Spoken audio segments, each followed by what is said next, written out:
কেন হয়েছিল আপনারা জানেন, অনেক বক্তব্য সারাদিনে আপনারা শুনছেন, অনেকেই জানেন না। আজকের এই দিনে 800 শ্রমিককে গুলি করে মারিতে হয়, তখন ডিউটি চলত 14 ঘন্টা, 15 ঘন্টা, 16 ঘন্টা। ডিউটির কোন মাপকাঠি ছিল না, মজুরি কিন্তু একটাই। তাই ওই সেই শহীদদের রক্তের পরে এই মালিকরা বসে চুষে খেত।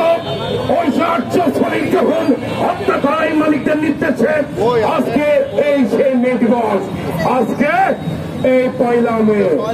তাই এই 1 মে আমরা সমর্থন দিতে চাই। এই দেশটা যদি ভালো করতে চাই, এই শ্রমিক থেকে জাতীয় সংসদের প্রতিনিধি দরকার, তাহলে শ্রমিকরা ভালো থাকবে।